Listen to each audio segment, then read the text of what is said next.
என் தந்தையின் இரண்டாவது மனைவிக்கு என்னை சுத்தமாக பிடிக்காது. அவர் என் தந்தையிடம், இந்த கருப்பியை வேறு யார் கல்யாணம் செய்து கொள்வார்கள், அதனால்தான் இப்போது வந்திருக்கும் இந்த வரனுக்கே இவளை கல்யாணம் செய்து அனுப்பி வையுங்கள் என்று என் சித்தி வெறுப்புடன் சொன்னாள். நான் என் கண்ணீரை துடைத்துக் கொண்டு அந்த பேச்சுகளை மறக்க பகவத்கீதையே படிக்கத் தொடங்கினேன். என் நிறம் கருப்பு என்பதால் எல்லோரும் என்னை கேலி செய்வார்கள். ஆனால் என் மாற்றாந்தாய் சகோதரிகள் மிக அழகாக இருந்ததால் அவர்களுக்கு பெரிய குடும்பங்களில் திருமணம் நடந்தது. எனக்கோ அதே குடும்பத்தில் வேலை செய்யும் ஒரு சாதாரண வேலைக்காரியின் மகனுடன் திருமணம் நிச்சயமானது. அந்த ஏழை வீட்டில் மணப்பெண்ணாக அமர்ந்து நான் அழுது கொண்டிருந்தேன். என் கணவர் அறைக்குள் வந்து என் கையை பிடித்து, என் அன்பான நித்யா, என் மணப்பெண்ணே, நீ மிகவும் அழகாக இருக்கிறாய் என்றார். ஆனால் நான் என் விதியை எண்ணி மகிழ்ச்சியாக இல்லை. என் வாழ்க்கை எப்போதும் சோதனையாகவே இருந்தது. என் அப்பாவின் முதல் மனைவியின் மகள் நான். அம்மா இறந்த சிலலேயே அப்பா இரண்டாவது திருமணம் செய்து கொண்டார். சித்திக்கு 3 மகள்கள். அவர்கள் பேரழகிகள். அதனால் என்னை அவர்கள் ஒரு பொருட்டாகவே மதிக்கவில்லை. என் கருப்பு நிறம் என் துரதிர்ஷ்டமாக மாறியது. என் சித்தி எப்போதும் என்னை அவர் மகள்களுக்கு முன்னால் தாழ்வாகவே நடத்துவார். என் முகத்தை பார்த்தாலே அவர்களுக்கு வெறுப்பு வரும். நான் எப்போதாவது அப்பாவிடம் புகார் செய்தால் அவர் கையேந்த நிலையில் இருப்பதையே நான் கண்டேன். அப்பாவின் பலவீனத்தை பார்க்க எனக்கு பிடிக்கவில்லை. அதனால் நான் பொறுமையாக இருக்க பழகிக் கொண்டேன். சித்தி கோபித்துக் கொண்டு வீட்டை விட்டு போய்விடுவாரா என்று பயத்தில் அப்பா எனக்காக பேசவில்லை. என் சகோதரிகள் என் நிறத்தைக் கண்டு என்னை கேவலமாக பார்ப்பார்கள். உலகில் என் கண்ணீரை பார்க்க யாரும் இல்லை என்பதால் நான் மௌனமாக அழுவேன். அப்பா கூட தன் இரண்டாவது மனைவியை சந்தோஷப்படுத்த என்னிடமிருந்து முகத்தை திருப்பிக் கொண்டார். அவர் மற்ற மகளுக்காக புத்தாடைகள் வாங்குவார். ஆனால் நான் அவர்களின் பழைய துணிகளையே உடுத்த வேண்டியிருந்தது. அதுவே என் தலைவிதி என்று நான் ஏற்றுக்கொண்டேன். ஒரு நாள் நான் சமையல் செய்து கொண்டிருந்த போது என் தங்கை சத்யா கத்தினாள். அவள் அறைக்கு ஓடினேன். என்னை ஒரு வேலைக்காரி போல நடத்தி உன்னை துணியே தேய்க்க சொன்னேன், ஏன் செய்யவில்லை என்று கத்தினாள். நான் சமையல் செய்ததால் மறந்துவிட்டதாக சொன்னேன். ஆனால் அவள் என்னை கோபமாக திட்டினாள். அதற்குள் என் சித்தி, இன்று காலை உணவு கிடைக்குமா கிடைக்காதா, இவள் ஒரு வேலைக்கும் லாயக்கற்றவள் என்று கத்தினார். நான் கண்ணீருடன் சமையலறைக்கு சென்றேன். வீட்டின் எல்லா வேலைகளையும் நான் செய்தாலும் எனக்கு கிடைத்தது அவமானமும் வெறுப்பும் மட்டுமே. என் அறையில் அமர்ந்து என் அம்மாவை நினைத்து அழுவேன். இந்த இரக்கமற்ற உலகில் எனக்காக யாரும் இல்லை. என் சகோதரிகளும் சித்தியும் என்னை அவமானப்படுத்துவதில் ஒன்று சேர்ந்து கொள்வார்கள். அதைவிட வேதனை என் அப்பாவின் நடத்தைதான். அப்பா மற்ற மகள்களிடம் அன்பு காட்டும்போது என் இதயம் உடையும். சித்தி என்னை பார்த்து, உன் கருப்பு நிறத்தால்தான் உன் அப்பாவே உன்னை தள்ளி வைக்கிறார் என்பார். அந்த வார்த்தைகள் என்னை பலவீனப்படுத்தின. அப்பா மற்ற மகள்களை சுப நிகழ்ச்சிகளுக்கு அழைத்து செல்வார். நான் மட்டும் இயங்கியபடி வீட்டிலேயே இருப்பேன். காலம் வேகமாக ஓடியது. என் சகோதரிகள் வளர்ந்து பேர் அழகிகளாக மாறினர். அவர்களுக்கு பணக்கார வீடுகளில் இருந்து வரன்கள் வந்தனர். என் அம்மாவுக்கு சொந்தமான நகைகளை சித்தி தன் மகள்களுக்கு கொடுத்துவிட்டார். அப்பா அவர்களின் திருமணத்திற்காக தாராளமாக செலவு செய்தார். ஆனால் என் திருமண பேச்சு வந்தபோது யாரும் அன்பாகவோ மரியாதையாகவோ பேசவில்லை. அப்பா அமைதியாக இருந்தார். அவர் எனக்கு ஆசீர்வாதம் கூட செய்யவில்லை. ஒரு அந்நியரைப் போலவே என்னிடம் நடந்து கொண்டார். ஒவ்வொரு விஷயத்திலும் என் அப்பா என் சித்தியின் முன்னால் கையேந்தும் நிலையில் இருந்தார். ஒருநாள் சித்தி மிக கடுமையான வார்த்தைகளில் சொன்னார், இந்த கருப்பியை சீக்கிரம் இங்கிருந்து அனுப்பிவிடு. வந்திருக்கும் வரனுக்கே அவளை கல்யாணம் செய்துவை. எப்படியும் இவள் முகலட்சணத்திற்கு ஒரு நல்ல இடத்திலிருந்து வரன் வரப்போவதில்லை. எந்த பணக்காரனும் இவளை கட்டிக்கொள்ள மாட்டான். இந்த அதிர்ஷ்டம் இல்லாதவளை இந்த வீட்டை விட்டு துரத்துவதுதான் நல்லது. இவள் நமக்கு ஒரு சுமையை தவிர வேறு ஒன்றுமில்லை என்றார். என் அப்பா எதையும் பேசாமல் ஊமையாக அமர்ந்திருந்தார். எனக்காக ஒரு வார்த்தை கூட அவரிடமிருந்து வரவில்லை. சித்தியின் பேச்சை கேட்டு என் கண்கள் கலங்கின. நான் எப்படி இவர்களுக்கு சுமையானேன்? நான் ஒருபோதும் ஆடம்பரமான உடைகளையோ உணவையோ கேட்டதே இல்லை. என் சகோதரிகள் பெரிய இடங்களில் கல்யாணம் செய்து போனது போல நானும் கனவு கண்டேன். ஆனால் என் கனவுகள் சிதைந்து போயின. நான் என் கண்ணீரை துடைத்துக் கொண்டு மனதை ஒருநிலைப்படுத்த பகவத்கீதையை தேடினேன். கடவுள் எனக்கு பொறுமையையும் தைரியத்தையும் தருவார் என்று நம்பினேன். என் பொறுமைக்கும் ஒரு எல்லை இருந்தது. ஆனால் நான் குரல் கொடுத்தால் சித்தியும் சகோதரிகளும் அதை நசுக்கி விடுவார்கள் என்று எனக்கு தெரியும். ஒரு நாள் என் சகோதரி தன் கணவருடன் வந்தபோது அவள் அணிந்திருந்த அழகான ஆடைகளை பார்த்து எனக்கும் ஆசை வந்தது. நானும் திருமணத்திற்கு பிறகு இப்படி அழகாக இருப்பேன் என்று நினைத்தேன். ஆனால் அது வெறும் கனவுதான். அந்த வேலைக்காரியின் மகனை திருமணம் செய்ய மாட்டேன் என்று சித்தியிடம் வாதிட நினைத்தேன். அழுதால் அவர் மனம் இறங்குவார் என்று நம்பினேன். பயத்துடனும் நடுக்கத்துடனும் சித்தியின் அறைக்கு போனேன். அவர் போனில் என் சகோதரியிடம் பேசிக் கொண்டிருந்தார். உன் அப்பாவிடம் சொல்லிவிட்டேன், அந்த கருப்பிக்கு வந்த வரனிலேயே கல்யாணம் செய்து வைக்க சொல்லி அவரும் சொல்லிவிட்டார். அவளிடமிருந்து சீக்கிரம் விடுதலை கிடைத்தால் போதும், அவள் முகத்தை பார்க்கவே எனக்கு பிடிக்கவில்லை என்றார். இந்த வார்த்தைகள் என்மேல் இடி போல விழுந்தன. எஞ்சியிருந்த நம்பிக்கையும் தகர்ந்து போனது. என் விதியை இறைவனிடம் விட்டுவிட்டேன். சீக்கிரமே எனக்கு அந்த சாதாரண வேலைக்காரனுடன் திருமணம் முடிவானது. என் வீட்டார் யாரும் மகிழ்ச்சியாக இல்லை. என் உடைகளையும் நகைகளையும் கேலி செய்தார்கள். எனக்காக யாரும் துணி எடுக்கவில்லை. என் அம்மாவின் பழைய திருமண லெகங்காவையே நான் உடுத்திக் கொண்டேன்.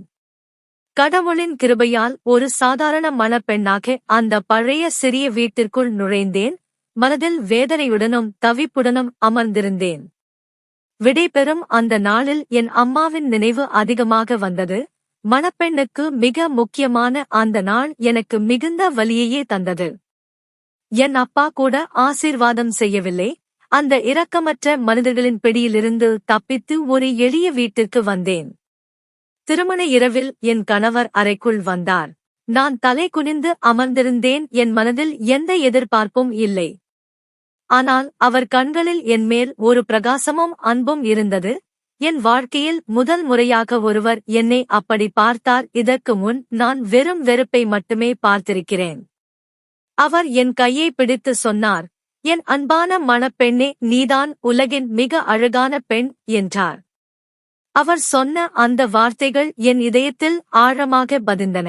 ஆனால் என் விதியை நினைத்து நான் இன்னும் மகிழ்ச்சியாக இல்லை. இந்த வார்த்தைகள் எனக்கானவை அல்ல, ஏதோ ஒரு அழகான சிவப்பான பெண்ணுக்கானவை என்று நான் நினைத்தேன்.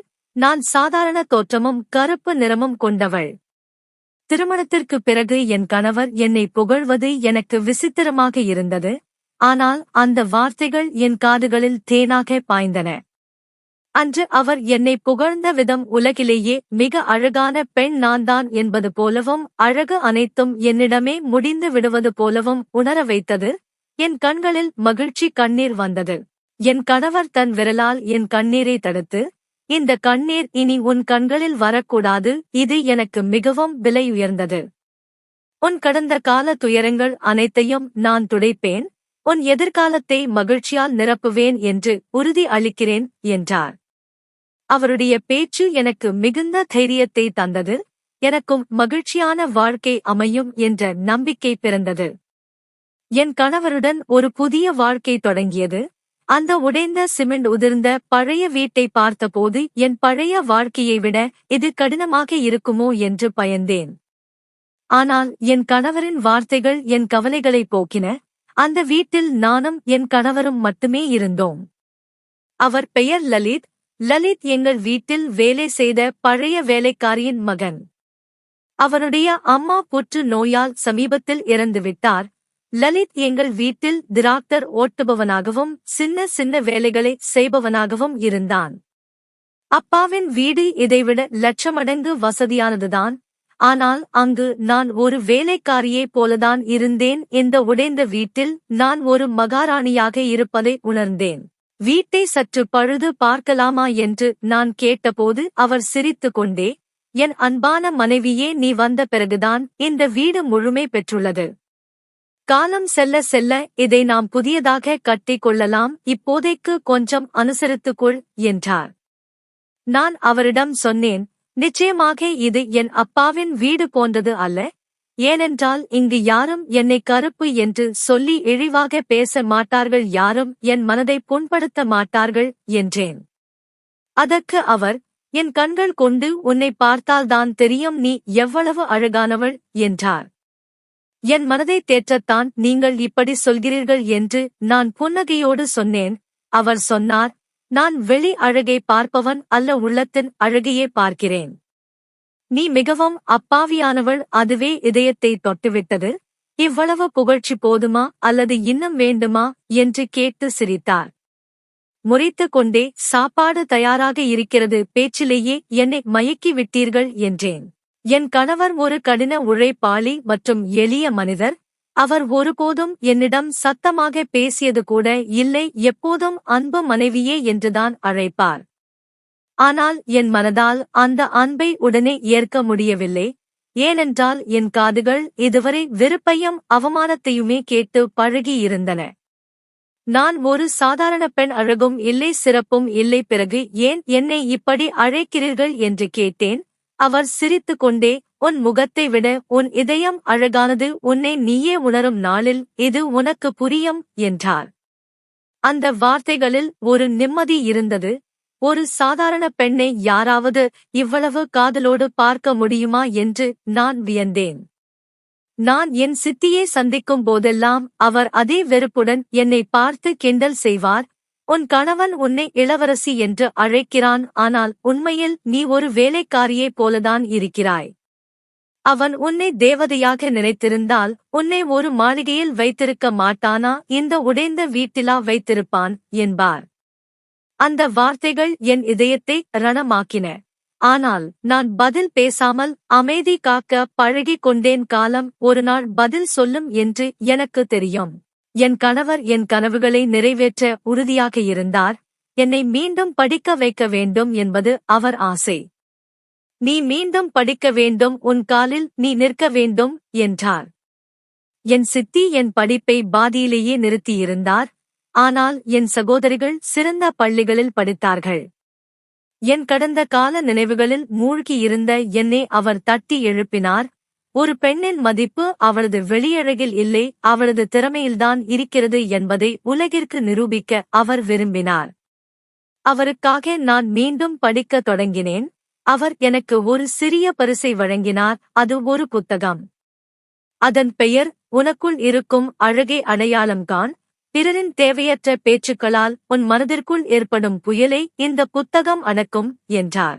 நான் அந்த புத்தகத்தை படிக்கத் தொடங்கினேன். அதன் ஒவ்வொரு வார்த்தையும் என் இதயத்தில் ஆழமாக இறங்கியது. அதன் மூலம் என் வாழ்க்கையின் நோக்கம் மற்றவர்களை மகிழ்விப்பது மட்டுமல்ல, என்னை நானே செதுக்கிக் கொள்வதுதான் என்பதை உணர்ந்தேன்.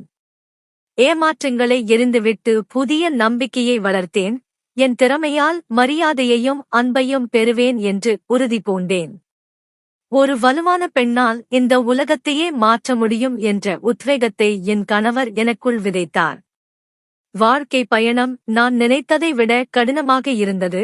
ஒரு நாள் என் கணவர், உனக்கு விருப்பம் என்றால் உன்னை ஒரு சிறந்த கல்லூரியில் சேர்த்து விடுகிறேன் என்றார். நான் திகைத்து போனேன். அவர் என் கைகளை பிடித்து, உன் படிப்பு உன்னை தகுதியான இடத்துக்கு அழைத்து செல்லும் என்றார். முதலில் பயந்தாலும் அவருடைய அன்பு எனக்கு துணிவை தந்தது. எனது படிப்பு செலவிற்காக அவர் கிராமத்தில் இருந்த தன் நிலத்தை விற்றார். இதை கேட்டபோது என் மனதில் கவலையும் பயமும் கலந்திருந்தது. ஆனால் கல்வி என்பது ஒரு மனிதனின் வெளியழகை விட அவனது அறிவாற்றலை மெருகேற்றும் என்பதை நான் கல்லூரியில் சேர்ந்த பிறகு உணர்ந்தேன். என் கல்வியை என் சித்தியோ சகோதரிகளோ ஏற்கவில்லை. இந்த கருப்பி படித்து என்ன செய்யப் போகிறாள்? அந்த கோமாளியால், அதாவது என் கணவரால் இவளுக்கு என்ன செய்துவிட முடியும்? அவமானப்பட்டுதான் இவள் திரும்பி வருவாள் என்று அவர்கள் பேசினார்கள். என்னை பற்றி பேசுவதை நான் பொறுத்து கொண்டேன்.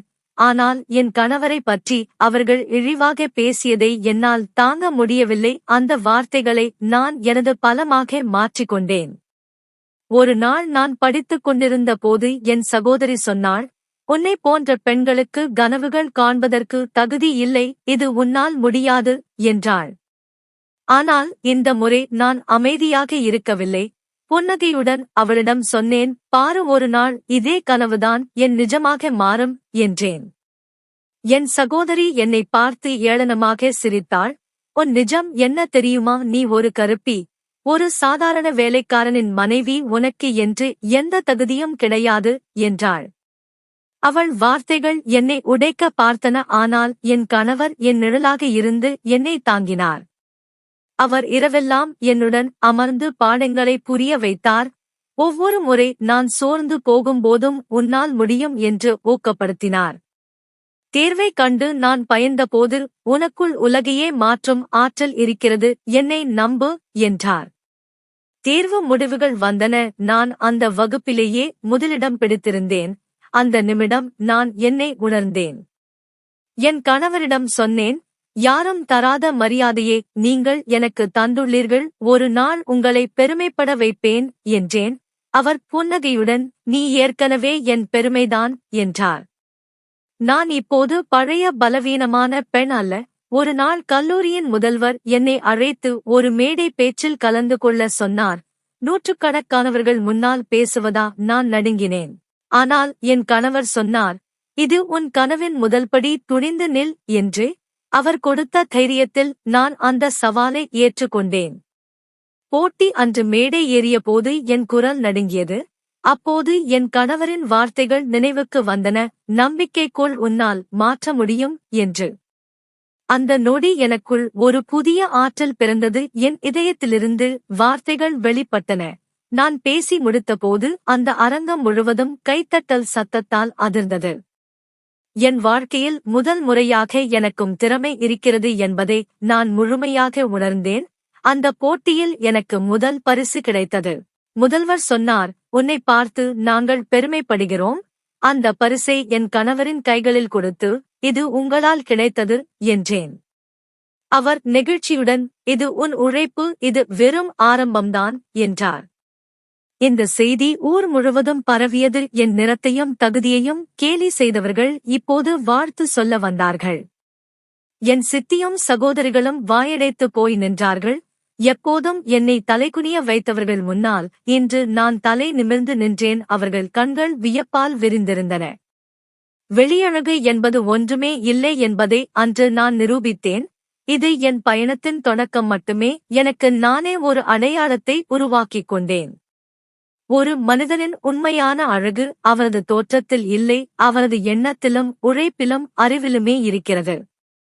என்னை எப்போதும் ஏளனம் செய்தவர்கள் இன்று அமைதியாக இருந்தனர். அவர்கள் முகத்தில் ஆச்சரியம் தெரிந்தது. எப்போதும் என் கருப்பு நிறத்தை கிண்டல் செய்தவர்கள் இன்று என் முன்னால் தலை குனிந்து நின்றனர். அந்த மேடை பேச்சு போட்டி எனக்கு ஒரு புதிய நம்பிக்கையை தந்தது. இது வெறும் ஆரம்பம்தான். எனக்கென ஒரு தனி அடையாளத்தை உருவாக்குவேன் என்று எனக்குள் சபதம் எடுத்தேன்.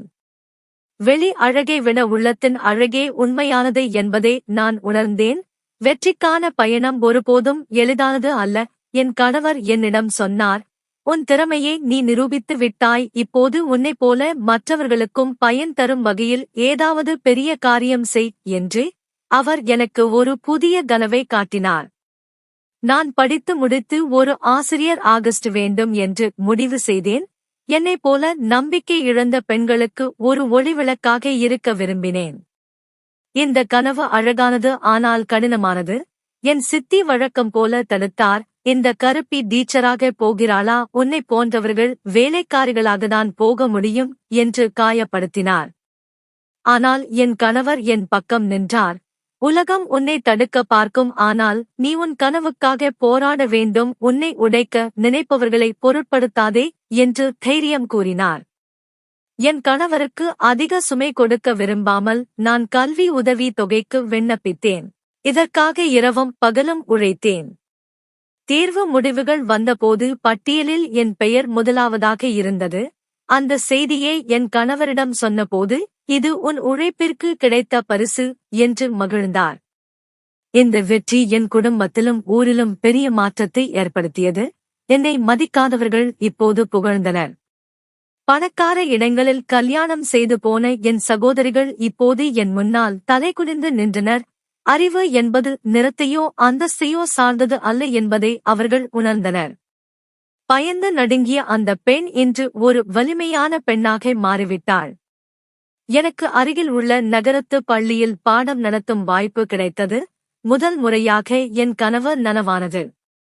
நான் வகுப்பறையில் குழந்தைகள் முன்னால் நின்றபோது இதயம் மகிழ்ச்சியால் துடித்தது. நான் பாடம் நடத்தத் தொடங்கிய போது இதுவே என் லட்சியம் என்று எனக்கு புரிந்தது. குழந்தைகள் ஆர்வத்துடன் என் பேச்சை கவனித்தனர். அவர்கள் கண்களில் கற்கும் ஆர்வம் தெரிந்தது. குழந்தைகளுக்கு பாடம் நடத்துவதில் எனக்கு இருந்த ஆர்வத்தைக் கண்டு பள்ளியின் முதல்வர் மற்றும் ஆசிரியர்கள் என்னை பாராட்டினார்கள். ஒரு ஆசிரியருக்கு தேவையான உண்மையான வேட்கை உன்னிடம் இருக்கிறது என்றார்கள். என் வெற்றியின் செய்தி பரவ சமூகத்தின் பார்வையும் என் மீது மாறியது. என் நிறத்தை கேலி செய்தவர்கள் இப்போது என் உழைப்பை புகழ்ந்தார்கள். அவர்கள் கண்களில் ஒருவித குற்ற உணர்ச்சியும் செய்த தவறுக்கான வருத்தமும் தெரிந்தது. படிப்பை முடித்த பிறகு அரசு பள்ளியில் ஆசிரியையாக பணியாற்றும் வாய்ப்பு எனக்கு கிடைத்தது. இது மிகப்பெரிய வெற்றி, அதே சமயம் ஒரு சவாலும் கூட. அந்த பள்ளி ஒரு பெரிய நகரத்தில் இருந்தது, என் கிராமத்திலிருந்து மிகவும் தொலைவு. இதற்காக நான் என் கணவரை பிரிந்து செல்ல வேண்டியிருக்கும். அவர் ஏற்கனவே என் படிப்புக்காக தன் நிலத்தை விற்றுவிட்டார். இப்போது அவரிடம் இருப்பது இந்த சிறிய வேலை மட்டும்தான். என் கனவா அல்லது கணவரா என்ற குழப்பம் எனக்குள் எழுந்தது. என் கணவர் என் குழப்பத்தை தீர்த்தார். இந்த வாய்ப்பு உனக்கு மிக முக்கியமானது. நான் உன்னை தடுக்க மாட்டேன். உன் ஒவ்வொரு முடிவிலும் நான் உன்னோடு இருப்பேன் என்றார். அவர் கொடுத்த தைரியத்தில் நான் அந்த வேலையை ஏற்றுக்கொண்டு புதிய நகரத்திற்கு சென்றேன். அந்த புதிய சூழல் எனக்கு பல பாடங்களை கற்றுக் கொடுத்தது. படிப்பு என்பது வெறும் புத்தகத்தோடு முடிந்து விடுவதில்லை, அது ஒருவரின் சிந்தனையையும் மாற்றும் என்பதை உணர்ந்தேன். சமூகத்தால் தோல்வியடைந்தவர்கள் என்று முத்திரை குத்தப்பட்ட பல மாணவர்களின் வாழ்க்கையை நான் மாற்றினேன். எனக்குள் இருந்த அதே துணிவையும் நம்பிக்கையையும் அவர்களுக்குள் விதைத்தேன். என் வெற்றியின் செய்தி கிராமத்தை எட்டிய போது எல்லோரும் என்னை பெருமையாக பேசினார்கள். ஒரு நாள் என் சித்தி போன் செய்து, நான் உனக்கு ஒருபோதும் முக்கியத்துவம் தரவில்லை, ஆனால் இன்று உன்னை பார்த்து பெருமைப்படுகிறேன் என்றார். அந்த வார்த்தைகள் என் இதயத்திற்கு பெரும் நிம்மதியை தந்தன. நான் அந்த நகரத்தில் மிகவும் பிரபலமான ஆசிரியையாக மாறினேன். பெற்றோர்கள் தங்கள் குழந்தைகளின் பிரச்சனைகளுடன் என்னை தேடி வந்தார்கள். இந்த ஆசிரியை பாடம் மட்டும் நடத்துவதில்லை, வாழ்க்கையையும் கற்றுக் கொடுக்கிறார் என்று என்னை பாராட்டினார்கள். புகழ் பெருகினாலும் என் கணவர் இல்லாத குறையே நான் உணர்ந்தேன். இந்த வெற்றிகள் அனைத்தும் அவரோடு பகிர்ந்து கொள்ளும் போதுதான் முழுமை அடையும் என்று எனக்கு தோன்றியது. அவரும் போனில் உன்னை பார்க்காமல் நாட்கள் நகரவில்லை என்று வருத்தப்பட்டார். எனக்காக தன் நிலத்தை விற்று தன் வாழ்க்கையையே அர்ப்பணித்த அவருக்கு பிரதிபலன் செய்ய முடிவு செய்தேன். அவர் எனக்காக விற்ற நிலத்தை நான் மீட்டு எடுத்தேன். எனக்கு அரசு குடியிருப்பு கிடைத்திருந்தது. அவரை என்னுடன் வந்து தங்குமாறு கெஞ்சி கேட்டேன். அவர் ஒரு ஏழைதான், ஆனால் பெரிய மனது கொண்டவர். என்னை தைரியமான பெண்ணாக மாற்றி சமூகத்தை எதிர்க்க கற்றுக் கொடுத்தவர் அவர்தான். அவர் நகரத்திற்கு என்னிடம் வந்தபோது அவர் கையை பிடித்துக்கொண்டு பல மணி நேரம் அழுதேன். இப்போது எங்கள் இருவரின் வாழ்க்கையும் மிகவும் மகிழ்ச்சியாகவும் சிறப்பாகவும் இருக்கிறது. எங்கள் வாழ்க்கை மகிழ்ச்சியாக சென்று கொண்டிருந்த போது கிராமத்திலிருந்து வந்த ஒரு போன் கால் என்னை உலுக்கியது. என்னிடம் நேராக கூட பேசாத என் சித்தி என்று அழுது கொண்டு என்னிடம் கெஞ்சினாள். அவர் சொன்னதை கேட்டு என் காலடியில் இருந்த பூமி நழுவுவது போல இருந்தது. என்னை எப்போதும் கேவலமாக நடத்திய என் தங்கை சத்யா என்று நிரகதியா நின்றாள். ஒரு விபத்தில் அவள் கணவர் இறந்துவிட்டார். அவளுக்கு 2 குழந்தைகள். அவளுடைய மாமனார் மாமியார் அவளை சேர்த்து கொள்ள மறுத்துவிட்டனர். என் அப்பாவோ இப்போது மிகவும் முதியவர். அவரால் அவளை பார்த்து கொள்ள முடியாது. மற்ற சகோதரிகளும் எங்களிடம் பணமில்லை என்று கைவிரித்துவிட்டனர். என் அப்பா அழுது கொண்டே என்னிடம் சொன்னார், மகளே, நீதான் இனி எங்களுக்கு ஒரே ஆதரவு. உன் தங்கையையும் அவள் குழந்தைகளையும் நீயே ஏற்றுக்கொள் என்று நகர்ந்தார். நண்பர்களே, இந்த உருக்கமான குடும்பக் கதை உங்களுக்கு பிடித்திருந்தால் இந்த வீடியோவை லைக் செய்யுங்கள். உங்கள் கருத்துக்களை கமெண்டில் பகிர்ந்து கொள்ளுங்கள். உங்களது நண்பர்களுக்கும் அதிகம் ஷேர் செய்யுங்கள்.